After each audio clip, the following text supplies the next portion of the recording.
A diagnosis of primary or secondary progressive MS can be particularly traumatizing because the hallmark of progressive MS is that there's less reserve capacity, less ability for the body to repair itself, and then, of course, there are also fewer treatment options for progressive MS. Do you have any tips for staying emotionally resilient when a prognosis feels unmodifiable or even hopeless? Like, how do we avoid jumping to conclusions and assuming worst case scenarios? I don't think we can, is the short answer. Our minds, I'd like to believe, are our friends fundamentally. And they're sometimes a bit like those friends who interfere when they're not invited and want to solve a problem when they're not invited. But when we're told we're at the end of some line or that things have deteriorated, our minds try and help by putting even worse case scenarios like this is the end, there's no point in going on. And I think in a clumsy way they're trying to help us to just cope. If it gets too bad, you can do this. So I think firstly we again have to celebrate the fact that that shows our minds are working well.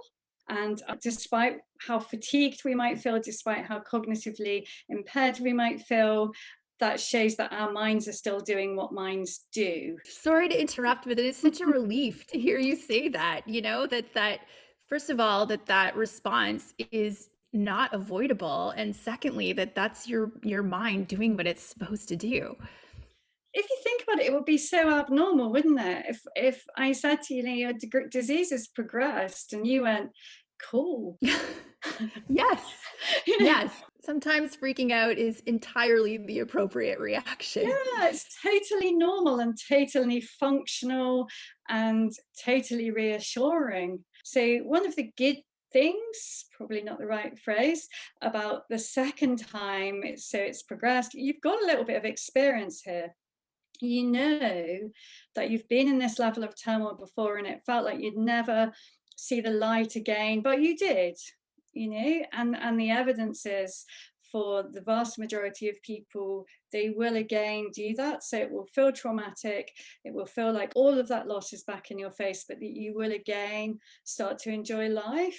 I often tell myself I've already survived all of my worst case scenarios. I think it's also tough because so many of what we consider worst case scenarios, so loss of mobility, wheelchair use, those kinds of things are exacerbated by the stigmas and the limitations that we have in society and attitudes around that. Yeah, and I guess often experts are using language to make themselves feel better. Some of that language that hangs around in cancer treatment, being brave, being courageous, not letting it beat you. So then, if you do develop secondary progressive or end up in a wheelchair, there's that sense of like, oh, so I didn't beat it. What I would prefer medical professionals to say is, we hope that you won't lose a significant amount of mobility, but here's what we can do if you do. Yeah, absolutely. And that will empower you to still live in a value driven way and still do all the things that are important to you. MS is most often initially diagnosed as relapsing, and the process of determining that MS is progressive or has become progressive can take years. In my own experience, it was this in between time of not knowing that was extremely stressful. What advice do you have for people who are in limbo and maybe can't start a grieving process because they don't yet have a definitive diagnosis? What humans hate most of all is being in a limbo.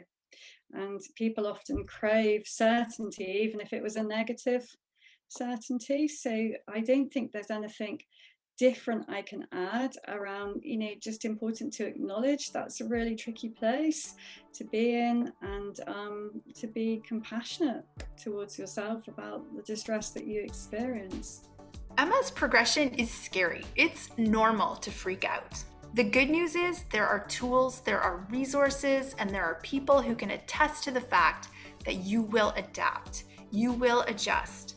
A difficult life doesn't have to be a joyless life. MS happens, it's not your fault. I hope you found that video useful.